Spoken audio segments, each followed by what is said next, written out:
Breaking news మంచు కుటుంబం వివాదంలో సస్పెన్స్ కొనసాగుతోంది. లగ్డి కపూర్లోని ఇంటెలిజెన్స్ ఆఫీస్కు మంచు మనోజ్ చేరుకున్నారు. తన ఇంట్లో జరుగుతున్న పరిణామాలను ఇంటెలిజెన్స్ డీజీ శివధర్ రెడ్డి దృష్టికి తీసుకెళ్లారు. తనకు సెక్యూరిటీ కల్పించాలని కోరారు. మరోవైపు పోలీసులు ఇప్పటికే మోహన్ బాబు స్టేట్మెంట్ రికార్డ్ చేశారు. నిన్న పహాడీ షరీఫ్ పిఎస్లో ఇచ్చిన కంప్లైంట్లో మనోజ్ తండ్రి పేరును ఎక్కడా చేర్చలేదు. ఇంటెలిజెన్స్ డీజీని కలిసిన తర్వాత డీజీపీని కలుస్తున్నారు మనోజ్.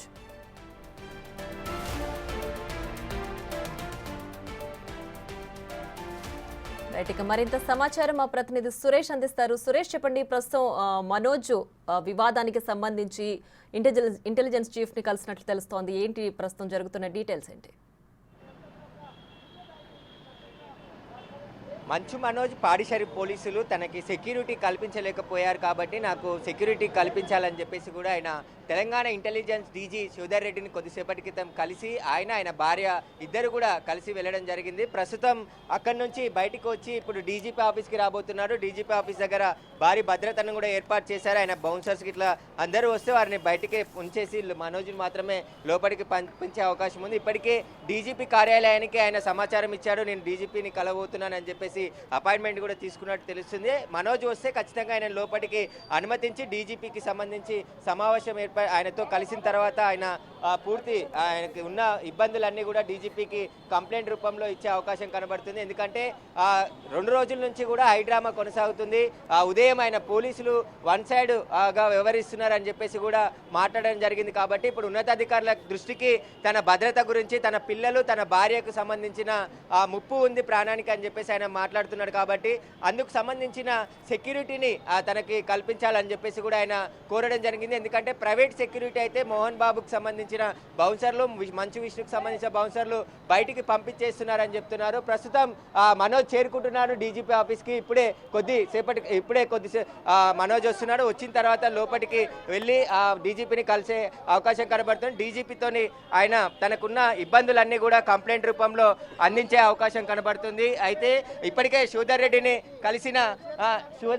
కలిసిన మనోజ్ ఇప్పుడు డీజీపీని కలవడానికి డీజీపీ కార్యాలయానికి రావడం జరిగింది. ప్రస్తుతం లోపలికి వెళ్తున్నారు. మనోజ్కి సంబంధించిన ఒక వెహికల్ మాత్రమే డీజీపీ కార్యాలయానికి పోలీసులు అనుమతిస్తున్నారు. ఎందుకంటే ఆయన ముందే సమాచారం తీసుకున్నాడు కాబట్టి వాళ్ళకి సమాచారం ఇచ్చాడు డీజీపీ కార్యాలయానికి, నేను డీజీపీని కలవడానికి వస్తున్నానని చెప్పేసి చెప్పడంతో ఇప్పుడు మనోజ్ని డీజీపీ కార్యాలయంలోకి అనుమతిస్తున్నారు. లోపలికి వెళ్ళిన తర్వాత 2 రోజుల నుంచి జరుగుతున్న పోలీసులు ఎలాంటి చర్యలు తీసుకోలేదు కాబట్టి నేను ఉన్నతాధికారులను కలిసి తనకు భద్రత కల్పించాలని చెప్పేసి కూడా కోరే అవకాశం కనబడుతుంది. ప్రస్తుతం శివధర్ రెడ్డిని కలిసిన తర్వాత శివధర్ రెడ్డి కూడా తనకు కావాల్సిన, ఎందుకంటే పోలీస్ ఎంక్వైరీ జరుగుతుంది కాబట్టి పోలీస్ ఎంక్వైరీ తర్వాత తనకు కావాల్సిన భద్రతని ఏర్పాటు చేస్తామని చెప్పేసి కూడా పోలీసులు హామీ ఇచ్చినట్టు తెలుస్తుంది. ఇప్పుడు శివధర్ రెడ్డి కూడా విచారణ జరుగుతుంది కాబట్టి విచారణకు సంబంధించిన పూర్తిగా పోలీసుల రిపోర్ట్ వచ్చిన తర్వాత వాటికి సంబంధించి మేము నిర్ణయం తీసుకుంటామని చెప్పేసి అవకాశం కనబడుతుంది. ఇప్పుడు డీజీపీకి 2 రోజుల నుంచి జరుగుతున్న విషయాలకు సంబంధించి మొత్తం కంప్లైంట్ రూపంలో ఫిర్యాదు చేయనున్నాడు. ఎందుకంటే డీజీపీ అక్కడ పాడి షరీఫ్ పోలీసులకి డైరెక్షన్ ఇచ్చే విధంగా చర్యలు తీసుకోవాలని చెప్పేసి కూడా ఆయన కోరే అవకాశం కనబడుతుంది. ఎందుకంటే పాడి షరీఫ్ పోలీస్ స్టేషన్ లిమిట్స్లోనే వాళ్ళ విల్లుంది కాబట్టి ఖచ్చితంగా మోహన్ బాబు, మంచు విష్ణుకే అక్కడ ఉన్న పోలీసులు సహకరిస్తున్నారని చెప్పేసి ఆయన ఆరోపణలు చేస్తున్నారు. కాబట్టి ఇప్పుడు డీజీపీకి ఆయన ఫిర్యాదు చేసిన తర్వాత ఆయనకి ప్రత్యేక భద్రత కేటాయిస్తారా లేదా అనేది ఇప్పుడు మంచు మనోజ్తో పాటు వాళ్ళ భార్య కూడా డీజీపీ కార్యాలయానికి రావడం జరిగింది. ఇద్దరు కలిసి ఇప్పుడు డీజీపీతో ఫిర్యాదు చేసి ఆ తర్వాత బయటికి వచ్చే అవకాశం కనబడుతుంది. ఇంకా మనోజ్ కూతురు, వాళ్ళ కొడుకు, ఇద్దరు పిల్లలు కూడా జల్పల్లి ఫామ్ హౌస్ లోనే ఉన్నారు కాబట్టి ఇక్కడ నుంచి నేరుగా జల్పల్లి ఫామ్ హౌస్ కే వెళ్తానని చెప్తున్నాడు. పోలీసులు అతను అక్కడికి వెళ్ళిన సమయంలో పాడి షరీఫ్ పోలీసులతో పాటు ప్రత్యేక భద్రతని తనకి ఏర్పాటు చేయాలని చెప్పేసి కూడా కోరుతున్నారు. కాబట్టి ప్రస్తుతం అయితే డీజీపీ ఆఫీస్ దగ్గర భారీ బందోబస్తును కూడా పోలీసులు ఏర్పాటు చేశారు. ఎవరిని లోపలికి అనుమతించట్లేదు. ప్రస్తుతానికి అయితే ఆయన లోపలికి వెళ్ళారు. మరికొద్ది సేపట్లోనే బయటికి వచ్చి ఇక్కడ మీడియాతో మాట్లాడి వెళ్తాడా లేదంటే నేరుగా జల్పల్లిలోని ఫామ్ హౌస్ ఆయన నివాసానికి వెళ్తాడా అనేది కూడా వేచి చూడాల్సిన పరిస్థితి ఉంది. కానీ తనకి ప్రాణహాని ఉంది, తన పిల్లలకి, తన భార్యకి, మోహన్ బాబు, మంచు విష్ణుతో ప్రాణహాని ఉందని చెప్పేసి కూడా ఆయన చెప్తున్నాడు. కాబట్టి ఖచ్చితంగా ఆయనకి భద్రత కల్పించే అవకాశం కనబడుతుంది. రైట్ సురేష్, అయితే ఓవైపు మోహన్ బాబు మంచు మనోజ్ నుంచి ప్రాణహాని ఉందని ఆయన ఫిర్యాదు చేశారు. దాని నుంచి ఆయనకు రక్షణ కావాలని కోరుతున్నారు. అయితే ఎవరు దాడి చేశారు, ఎవరిపైన దాడి చేశారు అనే విషయాలు ఇంకా దానిపైన అయితే క్లారిటీ రాలేదు కదా. ఇప్పుడు ఎవరికి ప్రొటెక్షన్ కల్పిస్తారు అనేది ఇప్పుడు మంచు మనోజ్ ఎలాంటి వర్షన్ వినిపించబోతున్నారు? ఎందుకంటే మంచు మనోజ్ తన అనుచరులతోనే 10 మందిని తీసుకొని వచ్చి తను దాడి అనే ఒక డ్రామా క్రియేట్ చేస్తున్నారు అని చెప్పి మోహన్ బాబు ఆరోపిస్తున్నారు. సో ఇప్పుడు ఎవరి వర్షన్ ఎలా ఉండబోతోంది, ఎవరికి ప్రొటెక్షన్ కల్పించబోతున్నారు?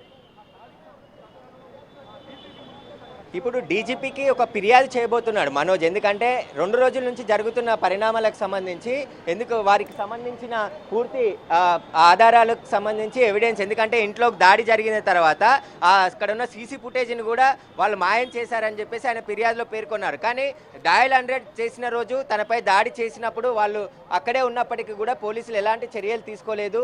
ఈ రోజు తనకు సంబంధించిన బౌన్సర్లని, తన వ్యక్తిగత సహాయకులని అందరినీ కూడా బయటికి పంపించి వేశారు అని చెప్పేసి కూడా చెప్తున్నారు. కాబట్టి దీనికి సంబంధించి ఇప్పుడు ఒక ఆయన ఫిర్యాదు ఇచ్చిన తర్వాత లోకల్ రాచకొండ కమిషనరేట్ పరిధి వస్తుంది. కాబట్టి అక్కడ రాచకొండ కమిషనరేట్ పరిధిలోనే పోలీసులకి, కమిషనర్కి ఈయన భద్రత గురించి ఆదేశాలు జారీ చేసే అవకాశం కనబడుతుంది.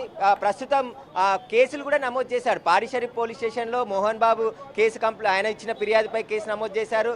అయితే ఇప్పుడు మనోజ్ ఇచ్చిన కేసు నమోదు చేశారు. కాబట్టి ఇద్దరికి సంబంధించిన దర్యాప్తు చేస్తున్నామని పోలీసులు చెప్తున్నారు. ప్రస్తుతం మనోజ్ ఇప్పుడు వాళ్ళపై నమ్మకం లేదు కాబట్టి ఉన్నతాధికారులని కలిసి తాను ఫిర్యాదు చేస్తున్నానని చెప్తున్నాడు. ఎందుకంటే వ్యక్తిగతంగా తనకి గన్మెన్లను కూడా కేటాయించాలని చెప్పేసి శ్రీధర్ రెడ్డితో చెప్పినట్టు తెలుస్తుంది. అందుకోసమే ఇంటెలిజెన్స్ అధికారులకు సంబంధించి కలిసి వారికి ఫిర్యాదు చేసిండని చెప్పేసి కూడా తెలుస్తుంది. ఇంటెలిజెన్స్ వాళ్ళు, ఎందుకంటే సెక్యూరిటీ వింగ్ ఏర్పాటు చేసేది ఇంటెలిజెన్స్ అధికారులే కాబట్టి వారికి పూర్తిగా భద్రత కానీ గన్మెన్లను కేటాయించేది ఇంటెలిజెన్స్ అధికారులు కాబట్టి వారికి సంబంధించి డీజీని కలిసి ఆయన ఫిర్యాదు చేయడం జరిగింది. ఆ తర్వాత ఇప్పుడు డీజీపీ ఆఫీస్కి వచ్చి డీజీపీ జితేందర్ని కలిసి ఫిర్యాదు చేయబోతున్నాడు. తనకు జరుగుతున్న అన్యాయం అంటే ఉదయమే ఒక లెటర్ విడుదల చేయడం జరిగింది. తెలుగు రాష్ట్రాల సీఎంలు తనకు రక్షణ కల్పించాలని చెప్పేసి ఆయన విజ్ఞప్తి చేశాడు. ఆ విజ్ఞప్తి మేరకు ఇప్పుడు ఫిర్యాదు రూపంలో డీజీపీకి ఫిర్యాదు చేస్తున్నాడు. కాబట్టి ఫర్దర్గా ఆయనకి రక్షణ కావచ్చు, ఆయనకు కావాల్సిన సెక్యూరిటీ కావచ్చు పూర్తిగా విచారణ చేసి ఒకవేళ అవసరమైన సెక్యూరిటీని పోలీసులు అరేంజ్ చేసే అవకాశం కూడా కనబడుతుంది.